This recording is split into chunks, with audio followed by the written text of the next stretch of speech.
Today, we're taking a trip to a pretty mysterious place, a city made of stone, hidden away in the heart of Europe. But here's the twist. This isn't a city built by people. Nope, this one was sculpted by nature. And believe it or not, it was revealed by fire. See, this isn't just a spot on a map. It's a place with a story of some serious transformation. It's a tale of how a landscape that was totally hidden was suddenly and kind of violently brought out into the open for the whole world to see. So where do we start? Well, fittingly, we're starting at the entrance, because here we find the most famous man-made thing in this whole natural wonder, a gate that looks like it's guarding some kind of secret world. I want you to just picture it. You're trekking through the wilderness, and then you stumble upon this, a formal, elegant stone archway. It feels totally out of place, doesn't it? Almost like a doorway to another dimension. So what's its story, and what in the world is it guarding? Okay, so this is the Gothic Gate. It was built way back in 1839 to be the official entrance to what people were starting to call the City of Rocks. But to really get why a gate was even needed here, we've got to go back and look at what this place was before anyone had the bright idea to invite people in. To really understand the gate, we have to rewind the clock, back to a time when this whole landscape was a complete mystery, even to the folks living right next door. For hundreds of years, this rock city was basically invisible. It was completely swallowed up by a super dense, impenetrable forest. The locals knew the woods were big, and maybe a little creepy, but nobody had a clue about the sheer scale of what was hiding inside. And this is what was hiding. Central Europe's largest sandstone labyrinth. I mean, just look at it. These formations started out as an ancient seabed. Over millions of years, sand got packed into stone, and then wind and water did their thing, carving away the soft parts to create this unbelievable maze of towers and corridors. A true geological masterpiece, just totally hidden from view. So how does an entire hidden world just appear? Well, in this case, it took some serious destruction.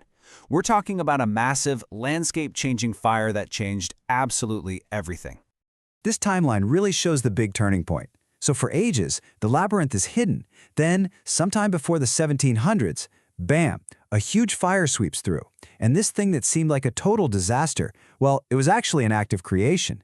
It torched the forest, clearing the slate, and revealing the incredible stone city for the very first time.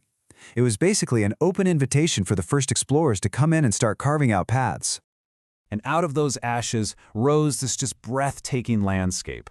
All of a sudden, you had these towering cliffs, where there used to be just trees, natural stone arches framing the sky, and all these winding corridors that were just begging to be explored. It was a brand new, wild, and enchanting world. So a natural wonder had been revealed to the world, but it took some human vision to turn it from an inaccessible wilderness into the amazing destination that we know today. And that's really the crucial question, isn't it? Nature provided this incredible raw material, but the rock city was still this chaotic, untamed labyrinth. Somebody had to have the foresight, and probably the money, to tame it just enough so that people could actually experience its magic safely. And the man with that vision was Ludvik Karel Nádherný. He was a local Czech nobleman who saw this raw landscape and was totally fascinated by it.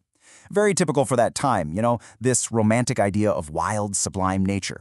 He saw its beauty, for sure, but he also saw its potential as a tourist hotspot. So he's the guy who paid for the whole network of paths, bridges, and stairways, and then he topped it all off with that iconic Gothic Gate. 1839. That's the key date. That's the year all the work was done and the Gothic Gate was officially finished. This moment right here marks the birth of the Adršpach-Teplice Rocks as a destination that would draw in explorers, artists, and poets for generations. Okay, so that brings us to the present day. What has this incredible place become? And what's its status now? So today, the reserve is immense. It stretches over 13 square kilometers. Now, to put that into perspective for you, that's more than 3 times the size of New York's Central Park. It really gives you a sense of just how vast and complex this sandstone labyrinth really is. And a park of that size requires a really serious commitment to protection. The goal isn't just to preserve the cool-looking rocks, but the entire fragile ecosystem that has grown back since that great fire all those years ago. That protection comes in the form of the Broumovsko Protected Landscape Area. Now, this is an official state-level designation, and it's absolutely crucial. It ensures that the unique geology, the weird little microclimates in the canyons, and all the rare plants and animals that call this place home are all preserved for future generations to come and see. And so, here we are, full circle, right back at the Gothic Gate. It's not just some relic from 1839 anymore.